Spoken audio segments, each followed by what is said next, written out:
As long as I can remember, I've been building stuff. I've always been a maker of things. What I'm trying to do with these planes is to make them like I visualized them when I was a kid.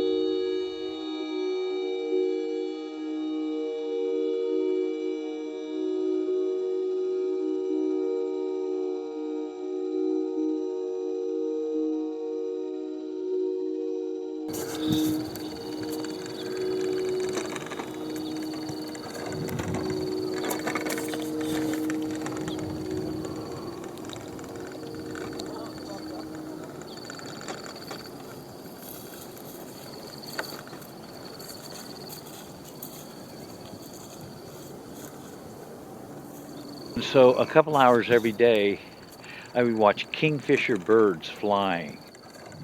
And they just had this joy of flying. They would I've never seen they'd be flying at a high speed and then do a turn, almost like a right angle. It's like, how do they do it? And then they'd speed around this way and they would almost be showing off. And so that inspired this airplane. And so I wanted to make an airplane that loved to fly as much as the kingfishers love to fly. And so that's what this airplane's about. I always want people to experience what it's like, and I'm thinking, can they experience what I experienced? Because they didn't build it.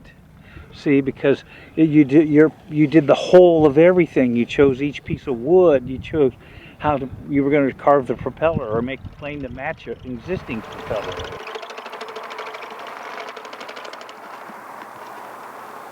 All of us respond to love. So if you've made something that every single second, there's not a 1 second that's unenjoyable, or where you say, God damn it, or any of that, it's all pure joy, then what have you built?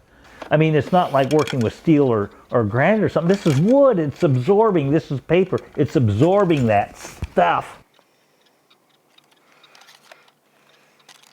It's like my DNA is in this.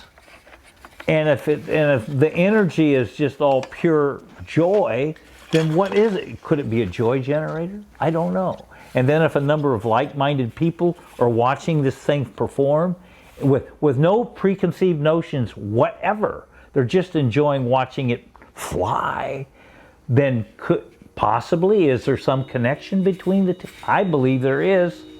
And it's simple to believe that because I think I've witnessed it enough.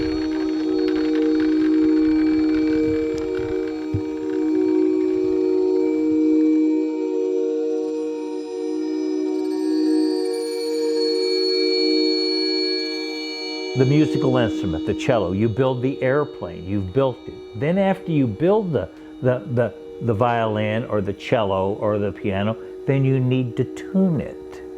And once you've tuned it, then you can play it. You can make music with it. So with these free flight airplanes, you make the airplane, and then instead of tuning it, you trim it. And that's making adjustments for power thrust and for turns. But it would be very similar to like tuning a musical instrument. And the beauty then is, to me, is once you've done that and you release it, then you get to watch it. You don't have to play it. It's playing itself. It's alive. It is alive. And it really is.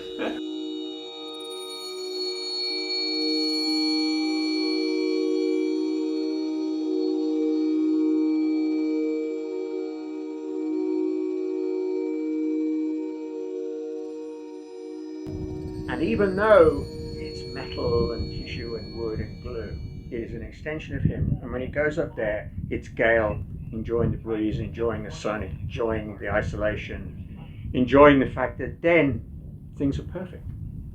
They are actually perfect. There's a thermal, the plane goes up, it flies around, we all stand and look and go, ooh, ah, and then it comes down very gently and lands, you know. And that is, Gale is then in his element. That's his element, you know. And then all of the other stuff falls away from him. I really think that. We never got it back. Levels. Yeah, this wind's coming up much faster than it did yesterday. we didn't have this much grease until about 10. This plane's brand new and I'm just trimming it. And the more power you put in it, like that, this plane last flight, remember it was turning real tight? That's because there was so much more torque, and I jumped my power. Instead of going an increment of like 50 more winds, I went 150 more winds. So each time that I get more power, since I'm doing new settings, I have to make a change, put a shim in to account for the torque. And that's where you get in trouble. Well, you add the wind to it, and then you really are compounding you're not learning because you're struggling with natural elements.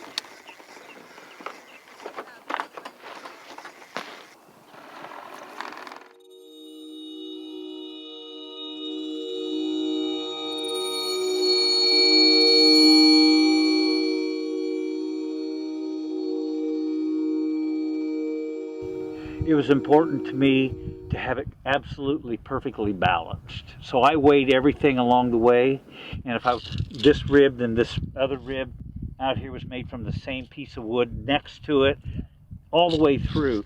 And then I found out something that I didn't realize before. If something's truly balanced, it feels lighter. It feels so much lighter. So wait a minute. There may be something happening physics with energy that we're really not keen, that might open some doorway to its performance because it is truly balanced.